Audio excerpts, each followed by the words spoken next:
Now, Habakkuk 3:17 has to be one of my favorite Old Testament passages. In a nutshell, the prophet Habakkuk couldn't figure God out. You can sort of relate, can't you? So he concludes his book by basically saying that, well, no matter what happens, if the world falls all apart around him, if the world burns to the ground, he will still serve God no matter what.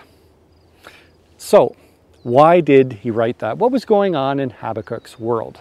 Well, here's the background story. Now, the book of Habakkuk is found towards the end of the Old Testament in a section commonly referred to as the Minor Prophets. Little is known about Habakkuk other than he lived around 600 BC and was a contemporary of the much more well-known prophet Jeremiah.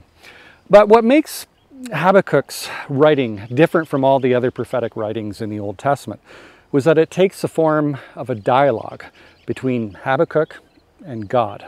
You see, Habakkuk couldn't figure God out. God had called him to be a prophet to the people of Judah, of the southern kingdom of Israel.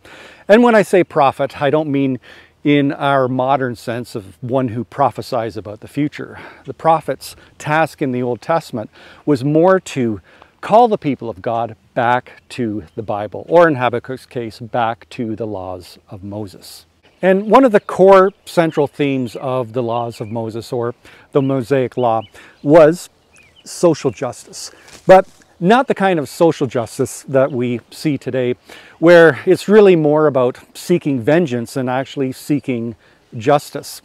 Where people behave in ways that they would never let their own kids behave in that fashion, and yet because it's all in the name of a good cause, so-called grown adults let loose the worst aspects of their human nature, where it's all about, in reality, moral posturing.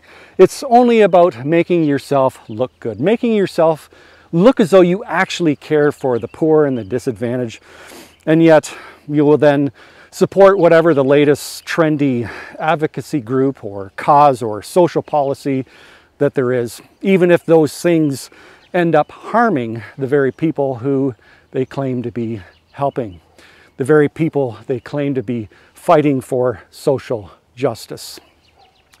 That's not the kind of social justice that the Mosaic Law was advocating. So the Mosaic Law was designed to uphold social justice, albeit in a late Bronze Age sort of way. The problem was, however, the leaders of Judah, the politicians, the priests, they were all completely corrupted. They couldn't care less about God's laws.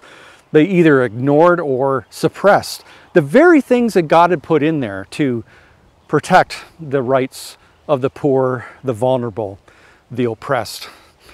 But that wasn't the only problem, because you see, the poor, the oppressed, the disadvantaged, they too didn't really care about God's laws.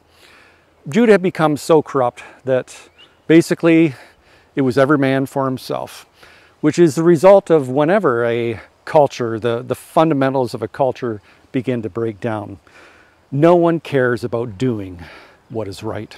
So the book of Habakkuk begins with Habakkuk asking God, God, where are you? Why aren't you doing anything about any of this? And then God responds.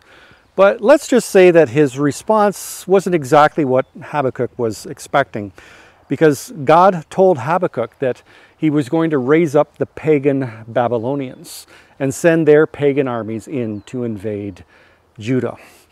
So Habakkuk was like, wait, what? You're going to do what? Yes, my people, they're corrupt, but your solution is to send in people who are even worse than they are? That doesn't make any sense whatsoever. And so the rest of Habakkuk is God explaining why he's going to do that.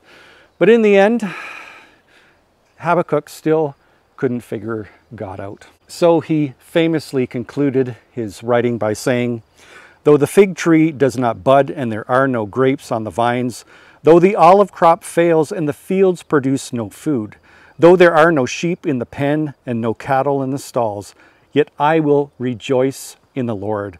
I will be joyful in God, my Savior.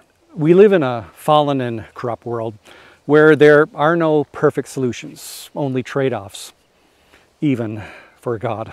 Because you see, the evil and the corruption of the world, they're not the result of things out there, but rather the result of what's in here, what resides in all of us.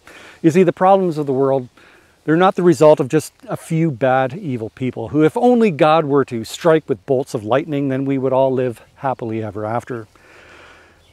The corruption of the world, it's here in all of us, in you and I. That's the story of Noah's Ark, of how the human race had become so corrupted that God took the last few righteous people, the last few people who still did what was right, just, and true. It restarted the human race with them, but in no time, well, humans went back to being humans. So the question is, will you still serve God no matter what? Will you still do what is right and just, even if the world around you is falling apart? Will you still do what is right and just, even if you're the only one? That's the message of Habakkuk.